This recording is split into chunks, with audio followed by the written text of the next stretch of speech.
Faith Retold, the case of the legends of the Patrocinio de Maria Santissima of Boljoon, Cebu. I am again Heidi Palapar of the Women in Literary Arts. It cannot be denied that faith or pagtuo is built up by and upon stories, and that stories strengthen and promote faith. Here in Cebu, the cradle and bastion of Christianity in the Philippines and in Asia, the story of Catholicism's introduction and establishment, survival, and continued domination is a story shared by almost 95% of the country's population and pervades in the life and culture, identity, and history of Cebuanos. The Catholic faith has been so ingrained in the people's DNA that it has even spawned stories as big as meta-narratives, such as those pointed out by Cebuano national artist Dr. Resil Mojares' theme of lost and found in his book, The Feast of the Santo Niño, and article Stalking the Virgin about the Our Lady of Guadalupe de Cebu. And there are also what we call, or we can go as personal as faith stories. In this article, however, I am interested in stories, particularly of early missionization and origin stories of devotions that are part of the, quote, unofficial, unquote, narratives, some of which constitutes even to'o-to'o or superstition. As compared with, and I quote, first-person accounts, ecclesiastical investigations of miracles, religious literature and history, and official correspondence, according to Christina H. Lee's book, very seminal study on Saints of Resistance. In this study, I shall be considering spurious miracle stories parishioners claim to be from oral tradition, unquote, from Still the Same from Lee's book. What I am after in these stories is the common faithful's perspective, not approved and released by the church hierarchy, those that are not granted a nihil obstat. Such miracle stories fall under what we call stuff of legends. These stories may come out imaginary, but they form part of the foundational narrative of a devotion. In theological parlance, such stories portray popular piety and devotion. Legends are said to be what we call dramatized superstition, according to Carl Werman, quoted in Damiana L. Eugenio's The Legends, and that they are of great importance to community life, being more closely bound to ethnological, religious, and social factors than other kinds of folk material. And this is by Damiana. Furthermore, according to Dr. Julius Bautista in his introduction to Lee's Saints of Resistance, and I quote, narrative, myths, and legends memorialize the creative negotiation, if not outright resistance, unquote.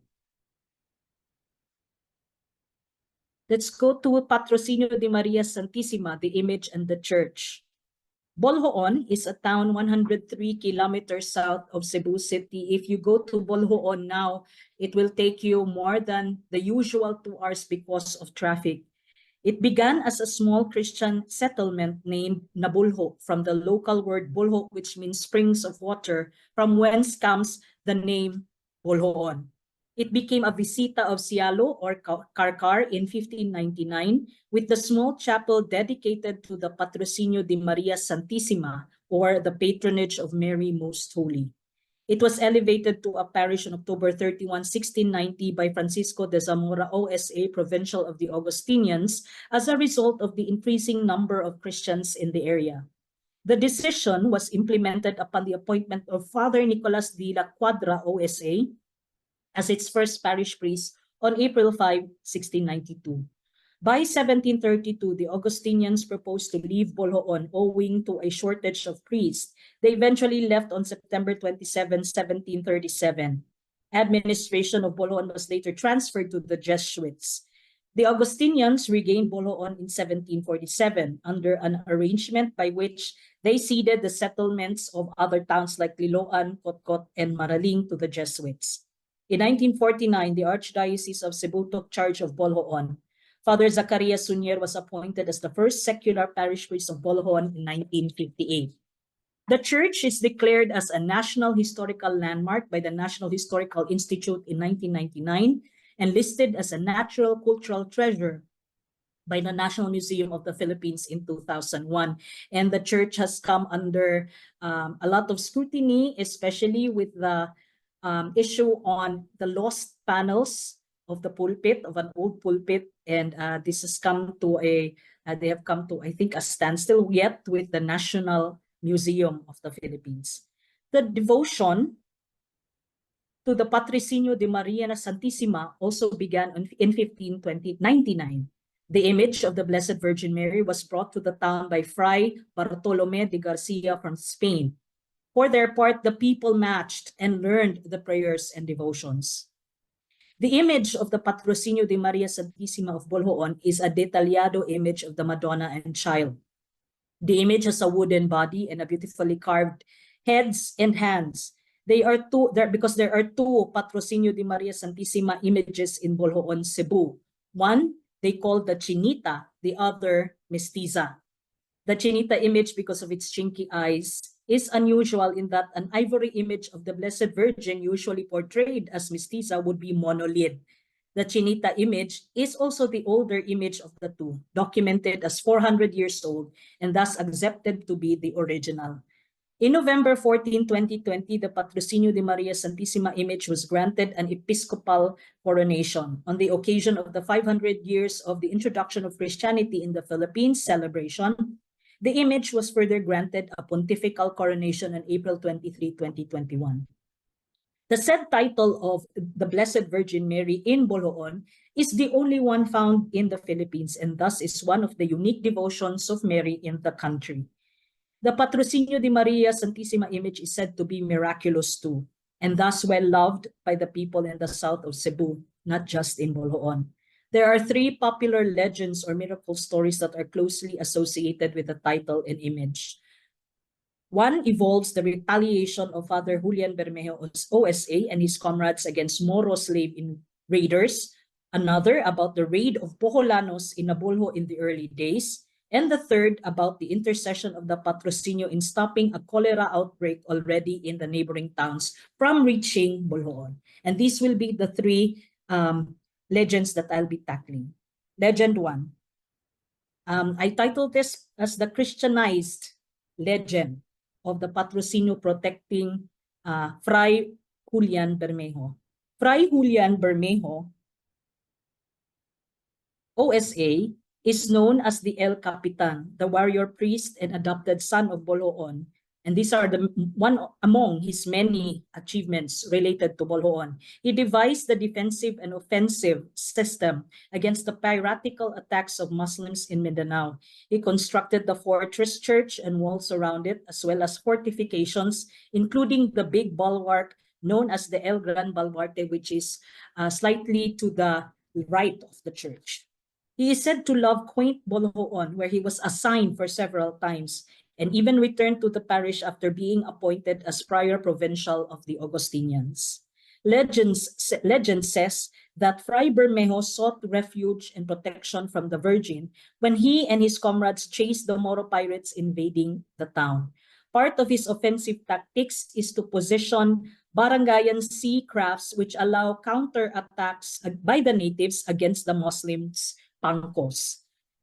This legend is an echo of the title of the Blessed Virgin Mary in Spain, of the same title. It is said to be derived from a traditional, because the Patrocinio de Maria is said to be derived from a traditional feast that is celebrated since the olden times to give thanks to the Lord for the patronage of the Blessed Virgin Mary.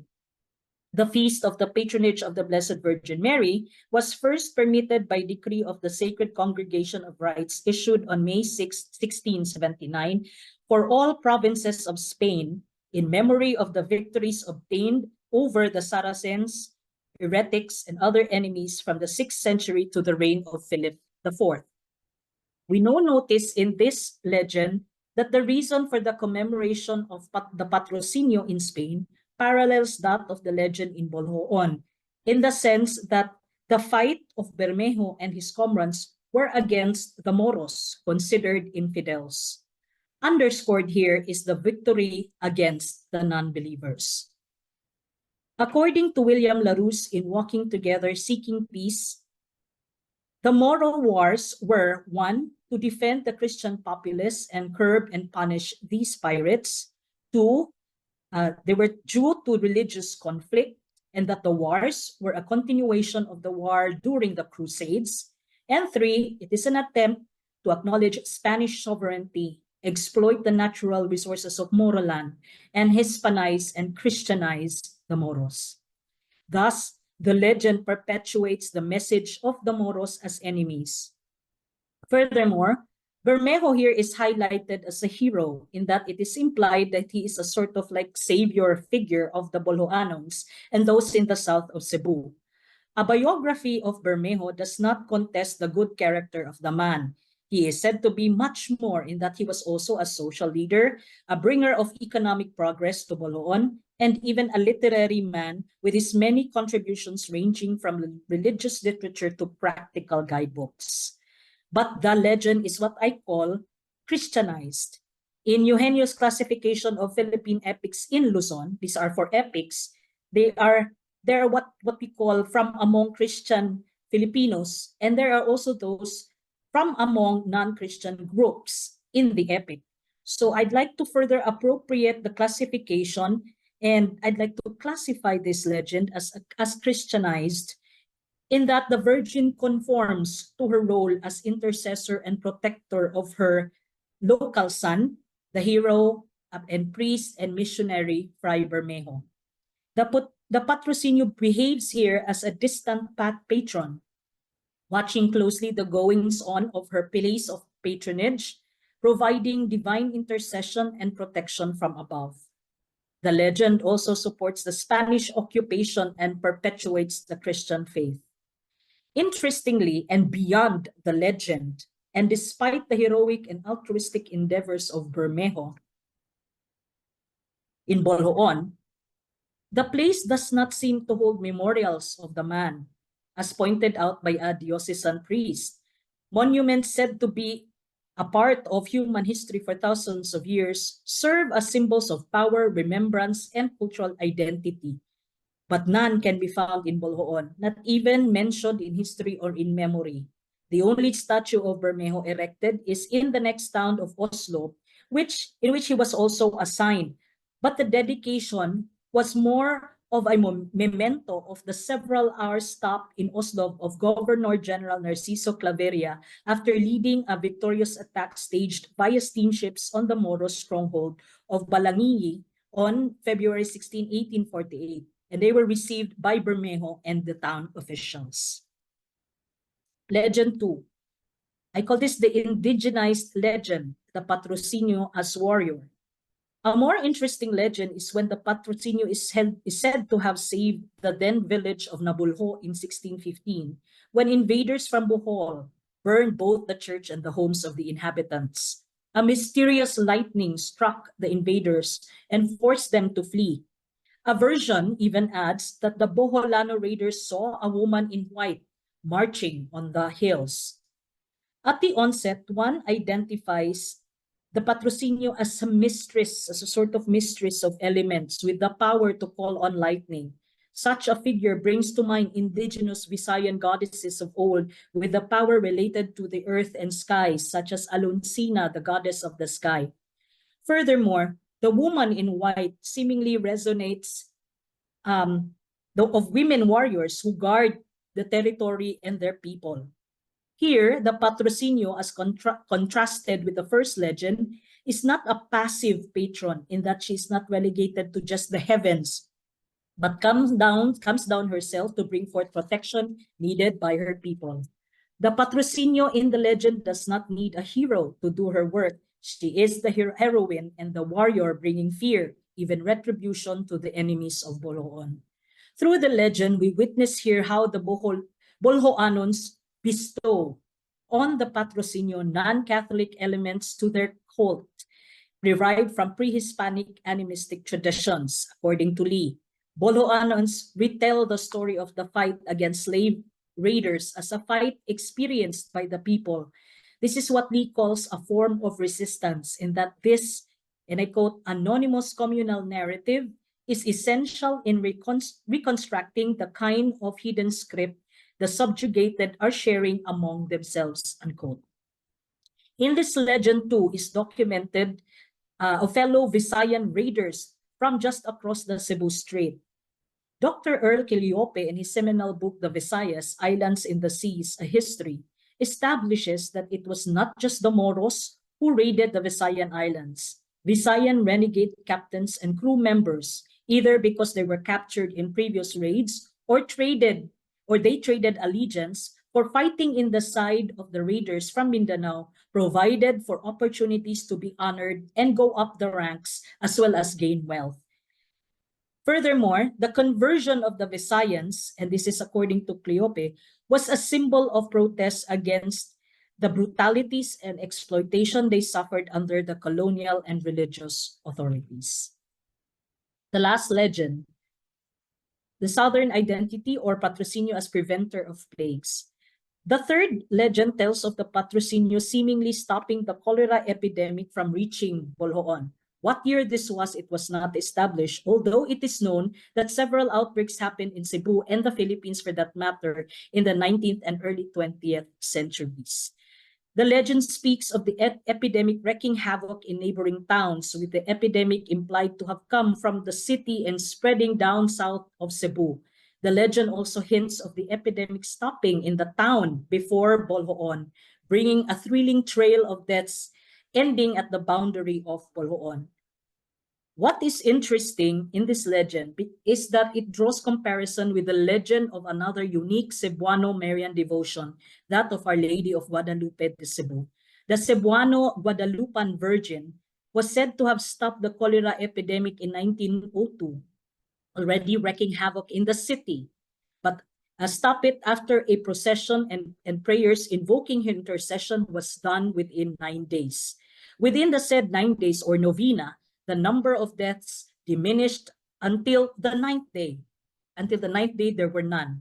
Because of this, the local Guadalupan image and title was proclaimed the patroness of Cebu City and the province. The Boljoanon image and title, on the other hand, is opposite because it prevented the cholera epidemic from even entering and claiming a single life from the town. The legend also establishes the strong devotion of the Boljoanons towards their patroness. Certainly, Boljoon, because of their patroness, can be deemed as a bulwark of Catholic faith in the south of Cebu. The center's virgin is quite far from the city in proximity. Thus, the Cebuanos in the south needed its own virgin for its refuge. The legend documents how Boljoon was spared from the epidemic, even if it was due to the distance from the source and the start of the epidemic. Local history has it that springs abound in Boljoon and wells were established earlier on, the first one of which was installed by Father Luciano Fernandez OSA, then parish priest of the Patrocinio de Maria Parish in 1902 and 1922. In conclusion, the legends about or surrounding the Patrocinio de Maria Santissima of Boljoon, Cebu, document milestones of Boljoon and the lives of the Boljoanons. But more than placemakers and supplement to history, the legends are also venues for the people to reveal sentiments and manifest resistance to authorities and their versions of their story. They further divulge religious contradictions, disclose less confined gender roles and stereotypes, even feminist tendencies to their patroness. The legends also disclose the need for people from far off the center to claim its own identity. The legends establish and perpetuate the veneration and the devotion to the Patrocinio de Maria Santissima in Boljoon and the south of Cebu. And this is also because the faithful are able to interpret their belief according to their version. Thank you very much. That ends my paper. And I'm flashing here the references that I used in the study.